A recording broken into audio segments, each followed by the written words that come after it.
ദൈവത്തിന് സ്തുതി. പ്രഭാതകിരണത്തിലേക്ക് സ്നേഹവന്ദനം. ഭാഗം 2073. ഇന്ന് സെപ്റ്റംബർ മാസം 3-ാം തീയതി 246-ാമത്തെ ദിവസത്തിലെത്തി.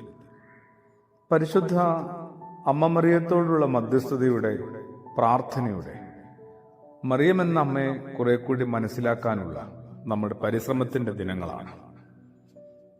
അമ്മ ദൈവത്തോട് ഒന്നും ആവശ്യപ്പെട്ടില്ല എന്ന് കുറച്ചുകൂടി ഒന്ന് മനസ്സിനകത്ത് നമ്മൾ ഓരോരുത്തരുടെ ഹൃദയത്തിനകത്തൊന്ന് ഉറപ്പിച്ചെടുക്കാൻ പറ്റുമോ?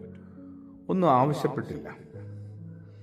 അത് പറയുമ്പം വളരെ ലളിതമാണ്, പക്ഷേ അത് പ്രാവർത്തികമായ വിധത്തിലൊന്ന് ചിന്തിക്കുമ്പോൾ അതെന്തുമാത്രം അസാധാരണമായ അസാധ്യമായ ഒരു കാര്യമാണ്.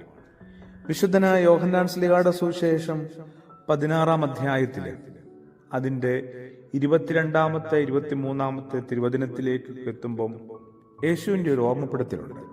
അന്ന് നിങ്ങൾ എന്നോട് ഒന്നും ചോദിക്കുകയില്ല. ഏതോ ഒരു കാലത്തെ യേശുവും സ്വപ്നം കാണുകയാണ്. തൻ്റെ ശിഷ്യന്മാർ തന്നോട് ഒന്നും ചോദിക്കാത്തൊരു കാലം. യാചിപ്പിൻ കിട്ടും, അന്വേഷിച്ചാൽ കണ്ടുകിട്ടും, മുട്ടുവിൻ തുറന്നു തരുമെന്നൊക്കെ പറഞ്ഞ ആള് ഏതാണ്ട് മടങ്ങിപ്പോകാറാകുമ്പോൾ പറയുകയാണ്, അന്ന് ഏതോ ഒരു കാലത്ത് കുറെ കൂടി നമ്മൾ ആത്മീയതയിൽ പ്രകാശമുള്ളവരായി കുറെ കൂടി പക്വത പ്രാപിച്ച് മുതിരുമ്പോൾ ആവാം, അന്ന് നിങ്ങൾ എന്നോടൊന്നും ചോദിക്കുകയില്ല.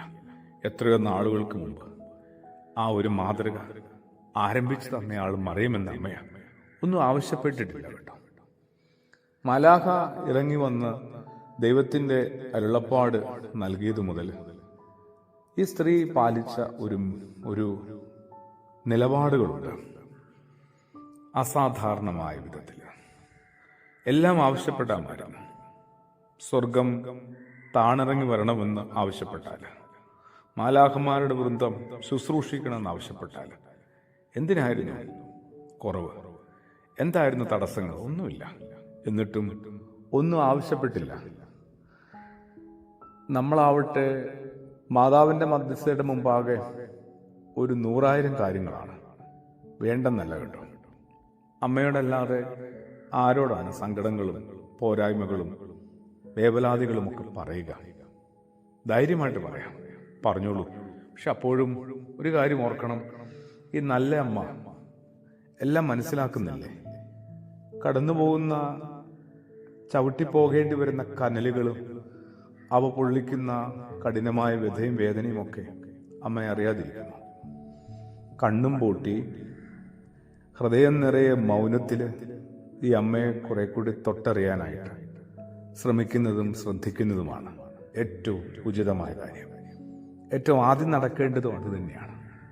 പിന്നീട് മക്കളെന്ന നിലയിൽ നമ്മളിലേക്ക് എത്തേണ്ടതെല്ലാം എത്തും. അതിന് അമ്മയുടെ മകനല്ലേ ഒപ്പമുള്ളത്? ആ മകനോടല്ലേ അമ്മ പറയുന്നത്, ഇവർക്ക് എന്തൊക്കെയോ പോരായ്മകളുണ്ട്, ഇവർക്ക് എന്തൊക്കെയോ ആവശ്യങ്ങളുണ്ട്, നീ ഒന്ന് ഇടപെടണം. അതുകൊണ്ട് ആദ്യം നമുക്ക് ഇടപെടാം, ഈ അമ്മയെ കുറെ കൂടി ഒന്ന് ചേർത്ത് പിടിക്കാനായിട്ട്. പ്രാർത്ഥനയോടുകൂടി. ആമേൻ.